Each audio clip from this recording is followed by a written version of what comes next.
Karate. Hi. Welcome to the Karate Hour. Welcome to Karate. It's me, yup, boy, Brandon. Oh dear goddess. I'm Danica. Your boy. Your boy. Oh my god. Hi. So this is going to be a short one because I've spent the last 2 days in massive amounts of pain. In celebration of my birthday coming up in a few weeks and becoming a century older, my shoulders decided to stop working, and my neck also hurts, and everything's connected. So it feels like a demon's on my back going. Demon. Demon. So, one of the most true things that I've ever heard in my life is the fact that boomers are like, I'm 39 years old young. And millennials are like, I have been alive since the dawn of time. I feel decrepit and I'm dying. I'm a crone. You talked about having crone sleep last night. I don't know what that means, but what? When you were like hunched. Oh. Crone. It's probably because the cats made me sleep like that. Crone sleep. Sometimes they trap me into positions and I wake up and I go, why does my back hurt? Oh, okay. It's because the cats are comfortable. And cats are assholes. Crone. Yeah, I have skipped what is the first stage of womanhood, so to speak? It was like something mother crone. Oh, that's hard to say because if my general take on society is right, it is gross. Gross mother crone? No. Girls are gross? That the thing that starts out is gross. Like the implication is just like fuckable. Oh yeah, like virgin. Yeah. Yeah. Hey. I don't know. Cool. Getting some comments. No worries. I legit can't remember, but it doesn't matter because I have surpassed both of those phases and I have gone straight to Chrome. Everybody, get Google Chrome. They do not pay us. They do not pay us at all. Though truly, they should pay us enough. Oh, thank you. That was very kind of you. Yeah. Yeah. So, hey, let's talk about our picks. As always, we do some past picks before we do our picks of the week. Yes. All right. I'm very excited to mention that I just finished this a couple days ago. Mexican Gothic. Why, that's a book, though. It is a book. It's full of words. Yeah. Gasp. Gasp. Yeah, no, I like to promote that we can get these books in because a lot of folks don't realize that we, a comic store, can get prose books in, but we can. He's great. Indeed. So wow, this was amazing. I'll read the descript. Thank you. I am going to put that one up. I am an antique. Thank you. Outstanding. It makes me sound classy. All right. After receiving a frantic letter from her newlywed cousin, Nomi heads to High Place, a distant house in the Mexican countryside, unsure what she will find. Nomi is an unlikely rescuer. She's a glamorous debutante, more suited to cocktail parties than amateur sleuthing. But she's also tough, smart, and not afraid. None of her cousins...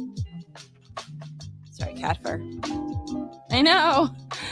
Not of her cousin's new English husband, a stranger who is both menacing and alluring. Not of his father, the ancient patriarch who seems fascinated by Nomi. And not even of the house itself, which begins to invade Nomi's dreams with visions of blood and doom. Nomi's only ally in this inhospitable place is the family's youngest son, but he too may be hiding something dark, for there are many secrets behind the walls of High Place, as Nomi discovers when she begins to unearth stories of violence and madness. Mesmerized by this terrifying yet seductive world, Nomi may soon find it impossible to save her cousin, or even escape this enigmatic house. I think blood and doom is bad. Oh, it is. There is a lot of bad here. I mean, I will spoil the ending and say it ends well. Oh, okay. It's okay. That's neat. Yeah. I do know that this, despite having come out forever ago, is still on bestseller lists. Yeah. So I originally ordered this for my mom like a few months back, and she read it, loved it, and was like, "You need to read this." So it came back to me. It circled back to me. It is scary. It is. There's some body horror in it. There's very grotesque kind of imagery. There's like a haunted house kind of feel to it. Sir. It's definitely like a spooky manner. Sir. It's amazing, and I can't wait to read more of Moreno Garcia's work. She also did Gods of Jade and Shadow, which I'm definitely going to read. Indeed. I highly recommend a formerly wrestling podcast called Not Your Demo. They haven't done stuff for a little bit, but they were doing a lot of book recommendations. And this was one of the authors that they were like, my goodness, for one of her other books. So highly recommended and potentially recommended. I have not read one of her books yet. Oh, I'm putting this on your bookshelf like tonight. I was going to say. You're doing it next. From the people who are telling me it is dope as hell. Yes. Those are words my mom would say. I'm probably going to do it. Yeah. When your mom comes in and she goes, boy, howdy, that book was dope as hell. Welcome in edition. Sorry, I just felt like doing that. I would not give your nieces this book. They are tiny babies. They're babies. They're single digits. They probably, if I read that to them, would they pay attention? They might, and you might regret that. Because they love their Uncle Brandon. Yeah. All right. What is your pick? Sorry, I did that because I missed them. I know, sweetie. I miss them too. My past pick this week is Severed from Scott Snyder and Scott Tuft, with Attila Futaki doing the art. The art is absolutely gorgeous. Look at that. The cover, they did. It's creepy. The interiors, they did. Very creepy. One of the creepiest things about it, it's just people. It's just people doing horrible things. People are usually the worst monsters. 1916, a man haunts the roads. A man with razor-sharp teeth and a hunger for flesh. When 12-year-old Jack Garin runs away from home to find his father, a wayward minstrel who he hasn't seen since birth, that's his dad, he'll discover how quickly the American dream can become a nightmare. It is one of the creepiest things that I've ever read in my life, partly because it's people. And yeah, like if you're into some murder stuff, this is a thing that you want to read. It is creepy, it's atmospheric, it is something that has affected me since I've read it. It's pretty wild. Austin says Khazar was their pick, and their pick was dope. Yeah, no, the art in Khazar was amazing. So something that you don't see too clearly in the comic, but something that appears fairly clearly on the 1-for-10 variant cover, that the interior artist did. Khazar seems to be wearing a living championship belt around him. If you look in some of the pages in the interiors, you can kind of see it. There's like a big golden medallion right where his beam would be.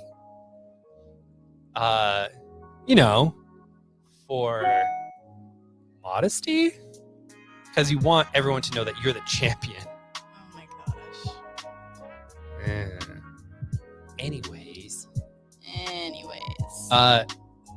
I love that Khazar's like, I am the champion of the Savage Land, especially since the material that's being used is sort of like, there's a weird psychic link to it. So he's just like, yeah, this boy, the champ of dinos, baby. Dinos and sharp teeths. There you go. All right. What you got, girl? Well, I had Max for a minute. I was trying to lure him away from... Distract the boy. All right. This is Schrodinger's graphic novel in that it is both a current pick, a pick this week and an old pick, because I read the ARC in the spring and got really excited, and we talked about it on the show. And then when the time came to order it, I didn't. We forgot. Yeah. So I'm giving it its due now because it is absolutely amazing, and I think it was out in like July. Yeah, new to us, and Yeah. for comic stores because they suck at this stuff. Probably new to all of the comic stores in Edmonton. I mean, I suck at it too. I didn't order it, so it's like 2 months late because of me. What I'm saying is we are more on top of it than most. Oh no. Yeah, not a good thing. I've set the bar so low, my friends. Look at us setting that bar real low, and we do it so that we can jump over it easily. No. Oh, as much as I trip on it. This is volume 1 of a book called Incredible Doom. Yes. It's My goodness. so good. I'm looking forward to reading it in full color, because when you get an ARC, advanced reader's copy, most of the time, like the first quarter of it is done, but it's more of an example, and then you have The back half's on cheap paper and black and white. cheap paper, and that's fine because you just need to read the book. Yeah, it's a freebie. It's like a little freebie you get. So this is fabulous, and I'm going to read you the back. So good. Welcome to a new age, the age of the internet. Allison is drowning under the weight of her manipulative stage magician father. When he brings home the family's first computer, she escapes into a thrilling new world where she meets Samir, a like-minded new online friend who has just agreed to run away from home with her. After moving to a new town and leaving all of his friends behind, Richard receives a mysterious note in his locker with instructions on how to connect to Evil BBS, a dial-in bulletin board system, and meets a fierce punk named Tina who comes into his life and shakes his entire worldview loose. Unlikely alliances, first love, and minor crime sprees abound in this graphic novel debut about making connections while your world is falling apart. It is a book for the olds and for the young. It's a book for the elder millennials. To look back and go like, I'm sorry. Dial-up chat boards? My goodness. How are you alive? Yeah. Actually, yeah, elder millennials and younger Gen X, because it's in 1991. It's so good. So My friends, it's so good. it's amazing, and I'm so happy there will be more. Yep. I don't know when, but we're going to keep our eye out. 2022, according to Oh, did it say it in the back? Somewhere. I didn't notice it? Yeah. Hey, Somewhere in the back, it's like to be continued. What? Okay, just take the damn book. Right there. Okay. He's so small, though. He's so small, but I saw it. I have old lady eyes. I can't see. Just so everybody remembers, these webcasts are sponsored by Old Hollywood What? restaurants in general. The idea of Old Hollywood restaurants. Oh, okay. You know where I'm going with I this. do know where you're Because going, I've made but this joke 5 times this week. I feel like we're going to get sued by the Hard Rock Cafe. Old-timey Hollywood restaurants where you, my friends, can always get Betty Davis fries. That's for you, old people. All right. My pick this week is Dead Box #1 from Mark Bark Russell. He's a puppy. Mark Russell is the best dog comic. Bark. And Benjamin Sima. My goodness. So, love me a Mark Russell. Always amazing. Dead Box is about a small town called Lost Turkey. As it says here, where the main source of entertainment is a cursed DVD machine that seems to know more about the fate of its citizens than they do. The idea here is this Dead Box rents out these movies, which no one's ever really heard of before, to folks. They watch them and it kind of really enhances their experience. The movies themselves sort of have the parables that Mark Russell's kind of more known for, taking the social commentary, that kind of thing. but the darkness that's in here, the things that it says about society, it is probably his most accessible book because it's not truly yelling at you. I love how Mark Russell is not subtle because these days are not a time for subtlety, my friends. Nope. But this one sort of has that horror bent parable to it. And it affected me. I really enjoyed it. And I highly recommend it to folks who are into some horror stuff and into sort of like a integrated anthology series about like horrific things that will tell you more about yourself and open you up and crack open your experiences so that you learn more. Yay! Yay! I love it. Most of this was dark. Yeah, well, welcome to what we read. Indeed. Thank you all for watching. Yeah. Danica is going to go to bed. Yeah, because I'm 82. Indeed. My shoulders just hurt really bad, so I'm gonna put some heat on them. And Cam, yes, we can make that happen. Absolutely, yeah, totally. No, I'll be good. I'm just you'll occasionally, if you come into the store this week, you'll occasionally see me with like a neck brace, like a shawl. No, maybe I'll put. No, that's in general. No, that's when I'm cold. I'm cold. I'm chilly. I won't lie, my shawl is at So work good. because sometimes I'm cold. One of my favorite bits of Stray Bullets, one of my favorite series of all time, is a complete aside where there's someone campaigning to be just like local power, local president. Sure. That's a mayor. It's called a mayor. And he's like, and we'll keep the old people warm because they're always cold. And then it flashes to the audience, and this old lady is like, I'm chilly. Just like, yes. I don't know why, but it just makes me laugh to this day. I would vote for that person. Yeah. It's a good platform. Mm-hmm. Edmonton mayoral candidates, get on that.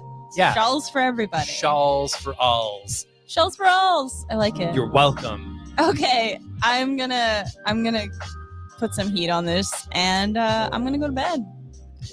As always, you have. If you can hear me, it's Invariant Edition. Yeah. You have been listening to Invariant Edition. I love it. All right. Thank you all. We'll talk to you all soon. Thank you. Bye